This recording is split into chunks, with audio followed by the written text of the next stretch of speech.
Sean Cherwick's bee colonies may be buzzing in the summer, but keeping bees alive over the winter is a challenge.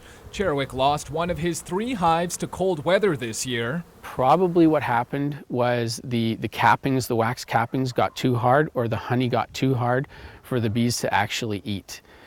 So they starved.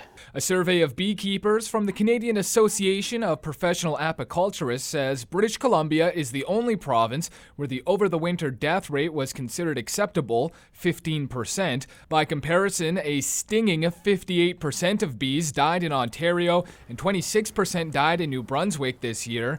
Not every bee is expected to make it through the winter.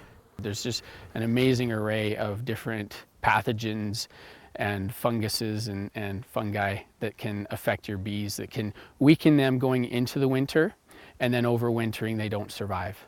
Cherwick now has about a dozen beehives, one of which is tracked electronically to determine the best way to fight the winter chill. He hopes it will improve his overwinter mortality rate. Environment Canada meteorologist Doug Lundquist says this past winter in northern BC wasn't much colder than average, it just lasted longer. What was unusual perhaps was it stayed cold late, but it was warmer earlier, so it was a bit of both. Despite bees dying across the country, Lundquist says they've seen harsher winters. Is it just kind of stuck in for a longer time, and it was sending colder air from the Arctic over central and eastern Canada, and even as far as the prairies for a period that was longer than usual. But I remember being in Ontario at the beginning of my career, and I remember winters equally cold.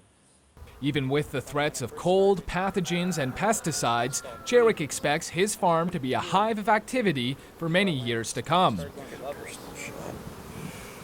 Ryan Kesler, CKPG News. She just comes out, takes her hive apart, nothing on.